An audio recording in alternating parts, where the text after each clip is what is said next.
என்னங்க ஆச்சு? ஏன் அடிக்கிறீங்க? ரோசி என்ன தப்பு பண்ணாலும் நான் உன்னதான் அடிப்பேன். என்ன அவளை அடிக்கவோ கண்டிக்கவோ என்னால முடியாது. ரோசி எங்க? இங்க நிக்கிறாளா? ரோசி, எனக்கு தெரிஞ்சு தப்பு பண்ணா உங்க அப்பா ஒரு தடவை தான் மன்னிப்பாரு.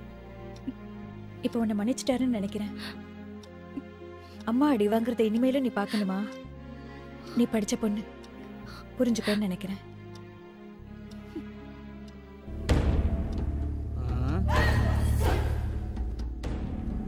ச்சே,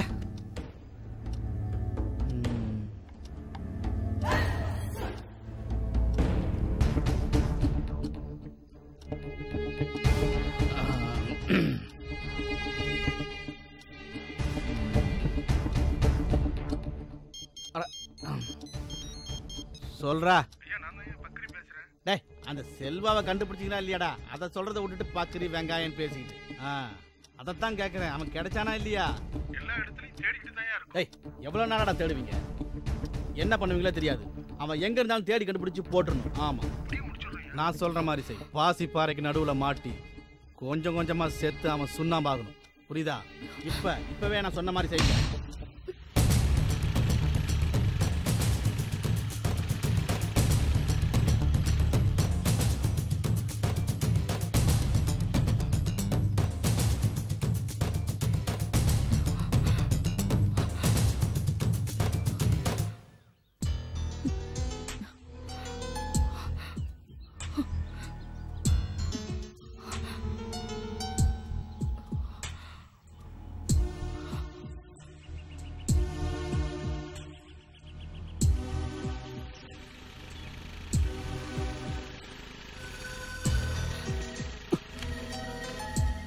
செல்வா,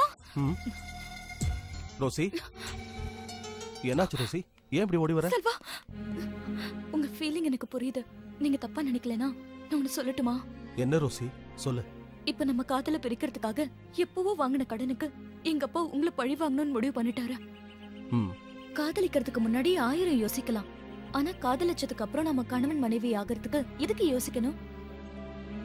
இதுல என்னோட நகையெல்லாம் இருக்கு.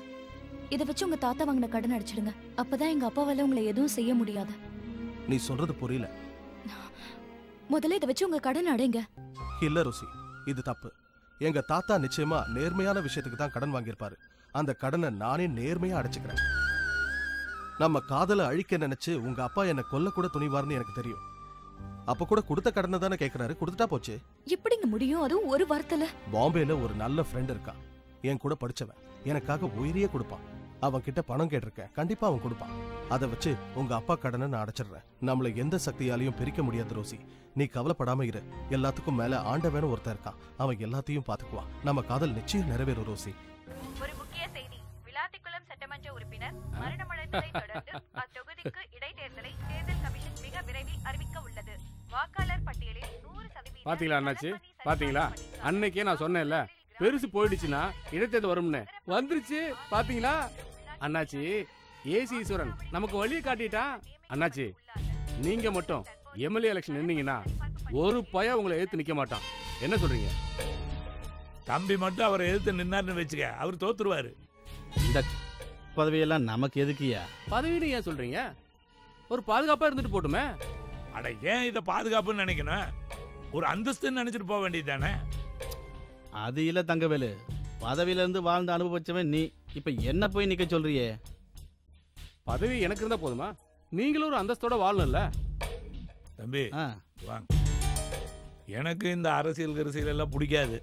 போன வாரம் நம்ம ஆள் ஒருத்தனை போலீஸ் ஸ்டேஷன் பிடிச்சிட்டு போனாங்க. நம்மளால ஏதாவது ஜாமீன்ல எடுக்க முடிஞ்சதா? அந்த மாதிரி நேரத்தில் அரசியல் தேவைப்படுது. சொல்லிட்டேன், அதுக்கப்புறம் இஷ்டம். அண்ணாச்சி, நாங்க எப்பவுமே உங்க நல்லதுக்காக தான் சொல்லுவோம். பாதி வாழ்க்கை கடலு காத்துன்னு கரைஞ்சு போச்சு. மீதி வாழ்க்கையாவது வெள்ளையும் சொல்லையுமா வாழுங்கன்னு சொல்றீங்க. வாழ்ந்தரையா. மறக்காம சத்தியமூர்த்தி சாருக்கு ஓட்டு போடுங்க. எங்க ஓட்டு சத்தியமூர்த்தி ஐயாக்குதாமா. நீங்க மட்டும் இல்லைங்க, நம்ம சமூகத்துல இருக்கிற எல்லாரையும் சத்தியமூர்த்தி சாருக்கே ஓட்டு போட வைக்கணும். அவர் வந்தாதான் நமக்கெல்லாம் நல்லது செய்வாரு.